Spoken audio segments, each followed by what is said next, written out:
Hello mga kachinggu, hanyo nga sa'yo. Tara samahan nyo ako, mag-rides tayo dito ngayon papuntang Nueva Ecija. Let's go!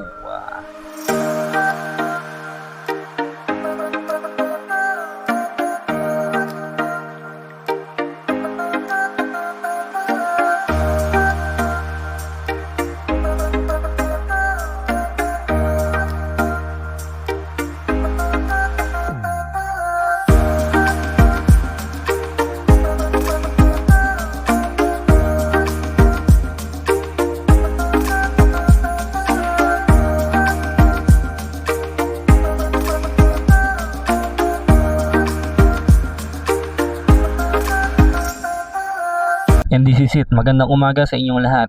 Papunta nga pala tayo ngayon sa Nueva Ecija. Ito ang ating gagamitin na service, si Maru. Sana ingatan mo ako sa ating paglalakbay papuntang Nueva Ecija dahil meron tayong pipick upin doon na isang mahalagang bagay na gagamitin natin in the future. So ito na nga, abang nagpe-prepare ako ng mga bagay-bagay ay lumipas na ang ilang oras at nandito na nga ako ngayon sa Norsagaray, Bulacan, at kung saan nagpapagasto kay Manong. Shoutout sa'yo, nilaglag mo yung cellphone ko, buti hindi nabasa. Next time sir, tingnan mo mabuti yung dinadaanan mo kasi hindi mo alam kung ano yung mga mababangga mo or nakapaligid sa'yo kasi baka maka-aksidente ka. Yun ay advice lang naman. And then after that, andito na nga tayo sa Bustos, Bulacan. Ito ang first stop ko kung saan makapag-video ako ng nasa kalsada kasi simula kanina pag-alis ko ng 4 AM in the morning, ngayon lang ulit ako nakapag-video dahil sobrang bilis ng mga pangyayari. Bibilis yung mga sasakyan, naghahabol din ako ng oras.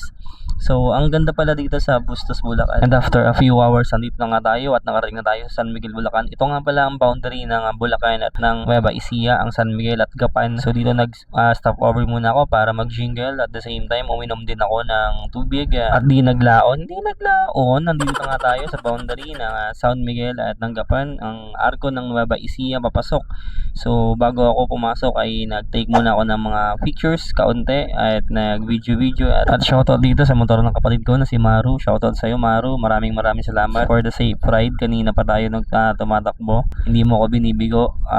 Bawat arangkada, bawat bera ay sumasabay ka. At ito na nga yung intro natin kanina. So nag-video muna ako dito habang nakikisuyo ako doon sa mga bikers na nasa likod. Sabi ko wala po akong kasama, baka pwede nyo po akong picturean kahit mga ilang take lang. So pumayag naman sila. And after a few hours, nandito na nga tayo at nakarating na tayo dito sa may arko ng Cabanatuan City, Nueva Ecija, kung saan kilala ang sikat na vlogger na si Sir Gavin.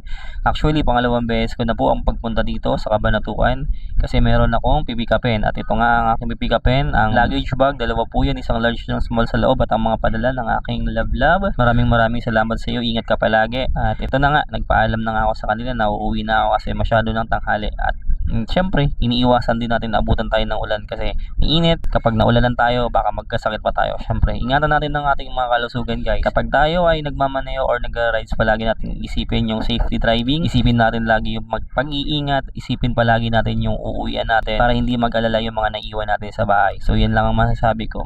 So maraming salamat sa pagsama. Shoutout sa buong Viterbo family, kay nanay, sa kay tatay, kay Tintin Viterbo, sa mga anak niya at kila Roman. Maraming salamat sa inyo. At bago ako umuwi, dumaan muna pala ako dito sa San Miguel, Bulacan kasi mamimili ako ng paninda ni Mamang Chicharon. Dito ako bumili kasi bagong bukas daw si nanay. 2 days pa lang daw siyang nagbubukas. So makakasiguro daw ako na lahat ng mga paninda niya ay malulutong at bagong gawa kasi nga kabubukas niya lang. Syempre, oo nga naman. Ang gulo ko, 'di ba? At biniro ko muna si nanay. Sabi ko sa kanya, "Kaway ka muna sa vlog ko para bumili ako." Charot lang yun na ya, sensya na po.